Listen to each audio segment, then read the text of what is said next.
We're up near Bald Mountain. Some people call it Mount Baldy in the Uinta Mountains. We're up here taking a look around because it's a Bigfoot sighting hotspot. Specifically here for one woman's Bigfoot sighting that happened not too long ago.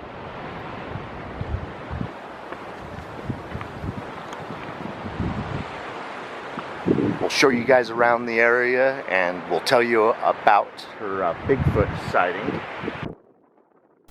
The Uinta Mountains of Utah get so much rain every year, it's considered an inland rainforest. So it's not surprising when you start looking at the sighting reports in Utah, and the Uinta Mountains is the epicenter of these Bigfoot sightings, and then they spread out from there. So many Bigfoot sightings in the Uintas and surrounding areas.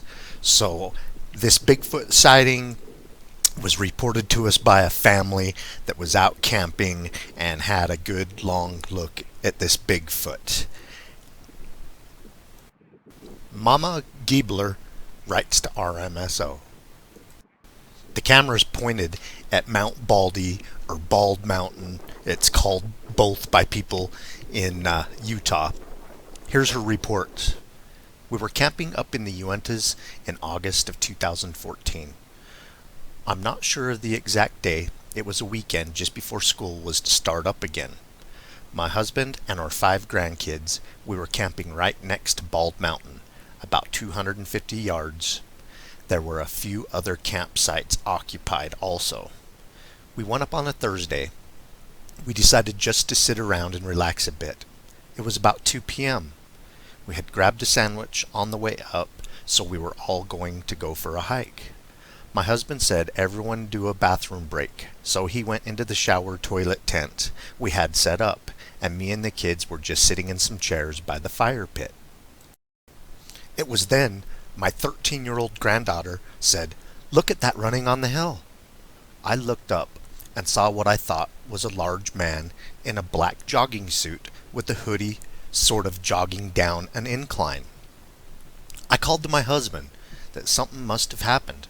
A man was running down this steep trail, and maybe someone was hurt. Well, then it started to rain, and we didn't have the tent set up yet, so me and the kids went inside our utility trailer. We were watching this, what I thought was a person.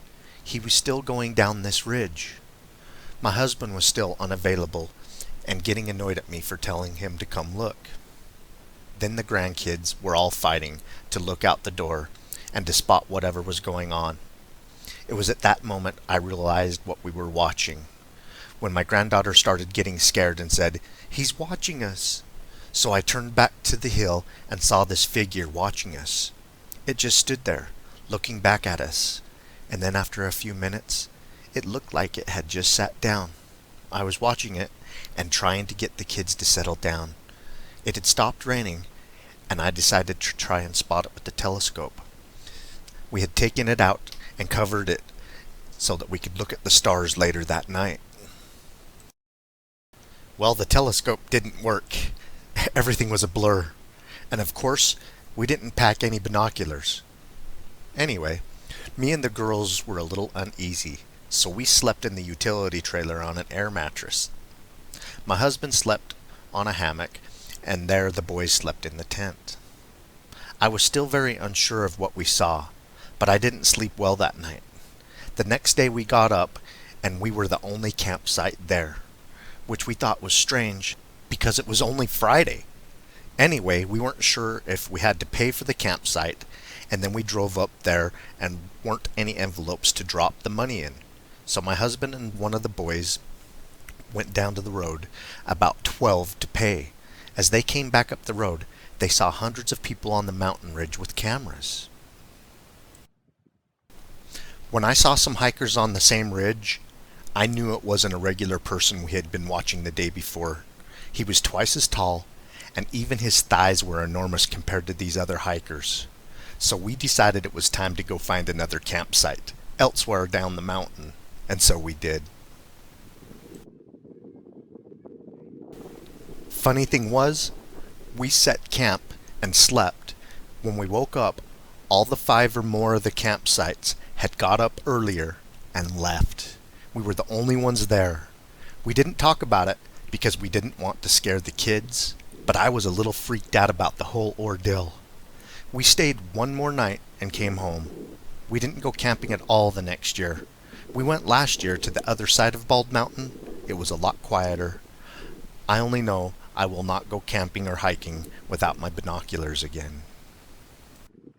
This is Kelly Shaw with RMSO, reporting from the location of Bald Mountain or Mount Baldy, whatever you prefer to call it. I would like to thank you for sending us your Bigfoot sighting report, Miss Giebler. These reports help us understand a little bit more about Bigfoot, about how Bigfoot acts. Very curious creature. It stopped and watched you and your family's campsite. You can only imagine what goes through this creature's mind. You know, in my opinion, the creature's much more prehistoric, lives a lot more prehistoric than man, and so you can just imagine looking at our technology, our cars, our trailers, our homes, and so forth. Regardless of what the creature thinks about us, it has a primitive life, more of a primitive lifestyle than we can imagine. Perhaps lives in caves. We think it may make structures. We do a lot of Bigfoot research in the Uinta Mountains. We find structures in and around Bigfoot sighting locations, especially hot spots. Don't know if Bigfoot makes them or it's just a coincidence that we're finding places that people are throwing logs around, making structures on inclines. Makes absolute no sense to camp on a steep incline. So those structures really puzzle us. You know, I see some of these teepee-style structures, and I'm like, oh yeah, you throw a tarp around it, and perfect makeshift shelter. You only had to hike up with the tarp. But I don't know anyone that will set up camp on a 35, 45 degree angle on a mountainside. So that's really strange. I don't know, maybe Bigfoot likes to lay at a 35, 45 degree angle. I don't think so. I have to go with some of the tribes of Indians in the Pacific Northwest that these are territorial markers. Les Stroud was telling me when I was on an expedition with him that some of the tribes were telling him every time a new baby's born into the family, they'll make a structure and they'll put the amount of logs in the structure as family members. Out of all the structures that we have on our GPS map overlay study that we started back in 2012 and 2013, two of the structures we have seen logs added to the structures. One up on Yellowstone Canyon and one in Sasquatch Canyon. We didn't name this canyon Sasquatch Canyon. It was named in the 70s by hunters, nicknamed Sasquatch Canyon on the south side of the Uintas because of all the Bigfoot sightings and the footprints found there. But we saw where a log was added to the structure, and we even saw where it was laying on the ground, so we know it didn't fall into place. Someone picked it up and shoved it into place. So who knows why they're building the structures? Maybe those two areas, just like the Pacific Northwest Indians say, a baby was born into the tribe or the family, and they added a log to represent that child. I hope you guys enjoyed this Bigfoot sighting report. We're in one of the biggest hot spots of Utah, the Uinta Mountains, and we just love researching here. Thank you for the Bigfoot sighting report. If you guys want to go and see the original report that was submitted to us, we will leave a link down in the description with her written sighting report. We don't mess around with a witness's sighting report. We put it out just as they sent it to us, misspelled words, whatever. We feel that you get to look into the life and character of the person that sends us those reports. We really appreciate your reports. Anybody else has a Bigfoot sighting report in Utah, the Rocky Mountains, the Pacific Northwest, or anywhere in the United States or the world, we want to hear about it. Send us your reports to kcshaw40@gmail.com. Keep on watching. We're going to keep on squatching.